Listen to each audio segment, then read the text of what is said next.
Një zjarr ka përfshirë në orët e para të mëngjesit katin e parë të një mobiljerie në qytetin e Vlorës. Ngjarja ka ndodhur rreth orës 3 të mëngjesit, ndërsa flakët janë përhapur me shpejtësi në ambientet e brendshme të biznesit, duke shkaktuar dëme të konsiderueshme materiale. Në vendngjarje kanë mbërritur menjëherë forca zjarrfikse, të cilat bën të mundur izolimin e zjarrit dhe shmangjen e përhapjes së tij në katet e tjera të objektit apo edhe në bizneset përreth. Ngjarja dyshohet të ketë qenë e qëllimshme. Ky fakt është vërtetuar edhe nga kamerat e sigurisë në biznes, të cilat kanë filmuar dhe autorin. Televizioni 6+ Vlora ka bërë të mundur të sigurojë pamjet filmike nga kamerat e sigurisë, duke zbuluar mënyrën se si është vendosur zjarri i këtij biznesi. Një person i veshur me të zeza dhe kapuç thyen fillimisht xhamin e derës kryesore të mobiljerisë. Më pas, ai e spërkat në brendësi me benzinë dhe i vendos flakën, teksa nga vendi i ngjarjes largohet plotësisht i qetë.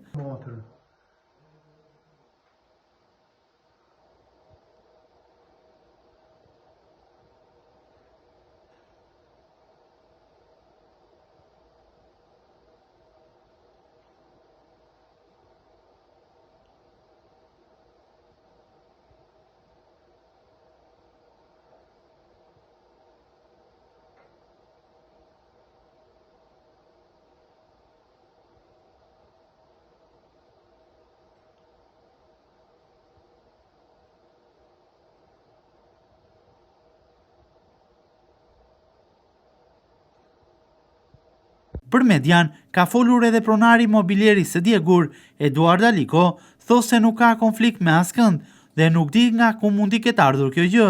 Sipas Alikos, personi është i dukshëm, i filmuar edhe nga kamerat, teksa kjo ngjarje do të zbardhet shumë shpejt. Ai konfirmon edhe faktin se është hera e dytë që i digjet mobiljeria.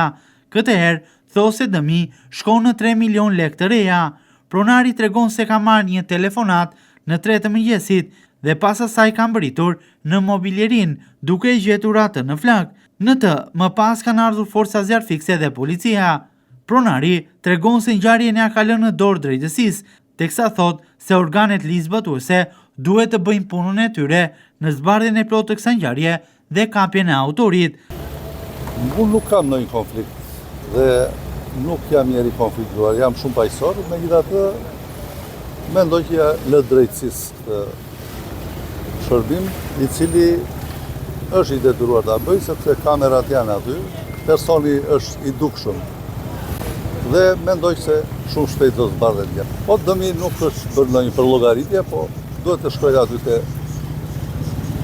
3 milion lekë të reja afërsisht. Me këto sipërfaqësore që. Sot në orën 3 të mëngjesit më lajmëron një banore përballë këtu te pallati i dyqanit që kemi dhe më njofton në telefon që e di të ka rrëdhë zjarr. Unë nuk mora asnjë, faktikisht se dija historin, po mora këtë qiradhënësin që e kam dhe gjiton këtu, tek objekti që kam e qira. Dhe ai u tregua i gatshëm dhe doli me njerë. Ndërkohë dhe unë u vesha për shkak të afërsisë të dyqanit me shtëpinë që e kam. Për 5 minuta kam ardhur dhe shikoj që ishte goxha zjarr, ai po e shohën me kova, ndërkohë ishte lajmëruar dhe zjarrfikse, erdhi zjarrfikse. Këtu është problemi që unë nuk kam konflikt dhe prandaj ja kam lënë drejtësisë. Ja, nuk besoj. Njerëzit që ne punojmë dhe bashkëpunojmë nuk kam asnjë lloj dyshimi. Policia e Vlorës ka shkuar në vendin e ngjarjes dhe po punon për zbardhjen e rrethanave, por edhe shkaqeve të zjarrit, por edhe identifikimin e autorit dhe arrestimin e tij.